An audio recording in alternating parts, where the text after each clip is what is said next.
Friends, माझं नाव गोपाळजय पाटील. मी सध्या CAD infinity technologies Pune येथे डिझाईन थिंकचा कोर्स करत आहे. माझं college Shri Sant Gajanan Maharaj college of engineering Shegaon. मी 2025 मध्ये पास आउट झालेलो आहे. त्याच्यानंतर मी पुण्याला गव्हर्नमेंट एक्झाम तयारीसाठी आलो होतो आणि माझा प्लॅन ए गव्हर्नमेंट होता आणि प्लॅन बी माझा as a design engineer career करायचा माझा प्लॅन बी होता. तर स्टील कन्फ्यूज होतो की काय करावं. मग मी इथं जेव्हा आलो तेव्हा खूप कन्फ्यूज होतो. तेव्हा मी इथं खूप कॉम्पिटिशन बघितली. मुलं लायब्ररीत बसलेली आहे 30-32 पर्यंत, त्यांची प्रिपरेशन चालू आहे. पण मला असं वाटलं की नाही, ॲज अ मी फ्रेशर आहे, ॲज अ माझा प्लॅन बी असलाच पाहिजे. त्याच्यानंतर मी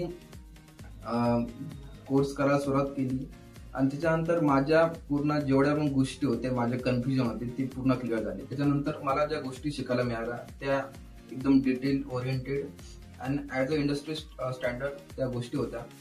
आणि as a mechanical design engineer आपल्याला इंडस्ट्री लेवल बद्दल किती माहिती आहे ते आपल्याला कॅड इन्फिनिटी टेक्नॉलॉजीज पुणे येथे आल्यानंतर मला सर्व गोष्टी क्लिअर झाल्या. कॅड इन्फिनिटी टेक्नॉलॉजीज फक्त एक ॲज अ सॉल्डवर्क्स आणि कटिया सॉफ्टवेअर शिकवणारे इन्स्टिट्यूट नाही. त्याच्या आपण वरती आपण ॲज अ डिझाईन थिंकिंग, आपलं डिझाईन थिंकिंग कसं असलं पाहिजे. फॉर एक्झाम्पल सॉफ्टवेअर तर आपण युट्यूबवर पण आपण फक्त व्हिडिओ बघतो, पण इंडस्ट्रीला काय पाहिजे हे खूप महत्वाचं आहे. इंडस्ट्रीला पाहिजे तुमची डिझाईन थिंकिंग, तुम्ही design calculation as a product development तुम्ही ओव्हरऑल कसं करू शकता हे आपल्याला कॅड इन्फिनिटी टेक्नॉलॉजीज पुणे येथे शिकायला भेटते. फॉर एक्झाम्पल जसं GT&T, शॅप डिझाईन, त्याच्यानंतर FA अनालिसिस आणि as a industry standard automation, ज्या आता नवीन फील्ड म्हणजे ग्रोईंग फील्ड आहे, हेल्थकेअर, लाईफ सायन्स, ॲटोमेशन, त्याच्यानंतर मशीन डिझाईन. या फील्डमध्ये आपण कसं इंडस्ट्रीमध्ये आपण आपला रोल हवा आहे, म्हणजे जसं खूप डिटेल ओरिएंटेड आणि ॲज अ इंडस्ट्री स्टँडर्ड आपल्याला ज्या गोष्टी माहीत पाहिजे त्या गोष्टी मला तिथे शिकायला भेटल्या. ॲज अ डिझाईन इंजिनियर आपल्याला फक्त जे सॉफ्टवेअर बेस्ड नॉलेज आहे ते नसून आपल्याला ॲज अ इंडस्ट्रीमध्ये ॲज अ डिझाईन थिंकिंगमध्ये आपण काय विचार करू शकतो, म्हणजे ज्या गोष्टी आपल्याला कॉलेजमध्ये शिकायला भेटत नाही त्या गोष्टी आपण इथे इन्स्टिट्यूटमध्ये आपण शिकू शकतो. त्यामध्ये आपण automation, SPM, robotics, industrial drawing, म्हणजे ज्या गोष्टी इंडस्ट्रीला हव्या आहे ॲज अ मेकॅनिकल डिझाईन इंजिनियर त्याच गोष्टींवर फोकस इथं कॅड इन्फिनिटी टेक्नॉलॉजीजमध्ये केला जातो. स्टील माझा सिरियसनेस, रेग्युलर क्लासेस आणि ॲज अ असाइनमेंट कम्प्लिशन, त्याच्यामुळे मला ह्या गोष्टी खूप चांगल्या होत गेल्या माझ्या. आणि त्याच्यानंतर मला अर्ली माझं placement as a Tata Elxsi as a design engineer Tata एलेक्सीमध्ये झालेलं आहे कोर्स पूर्ण होण्याच्या आधीच. त्याच्यानंतर एक गोष्ट आहे की स्टील मुलं खूप कन्फ्यूज आहेत. ॲज अ मी आता 2025 पास आउट आहे, तर मी पण खूप कन्फ्यूज होतो की आपण आता 2025 पास आउट नंतर आपण ॲज अ गव्हर्नमेंट जॉब करू.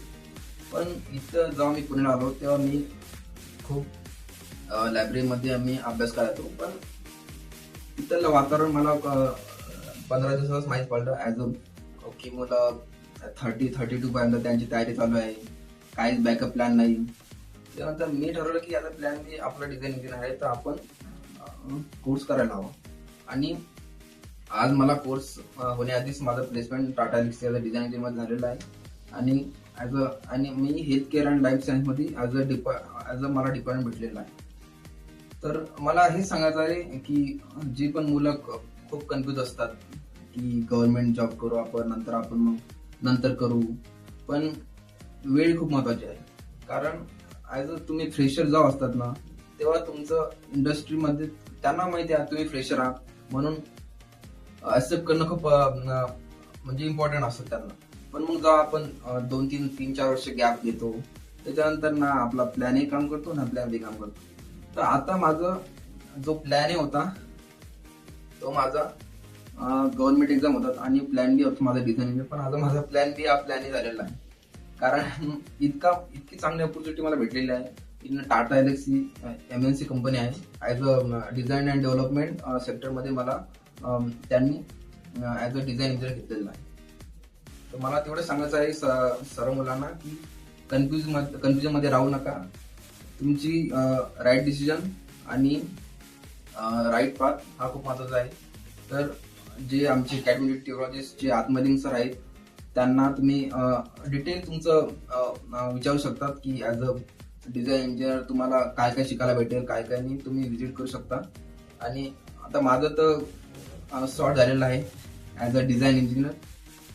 तर तुम्ही कन्फ्युजन मध्ये न राहता सिरियस ट्रेनिंग घ्या आणि स्वतःवर विश्वास ठेवून करिअर चूज करा. थँक्यू.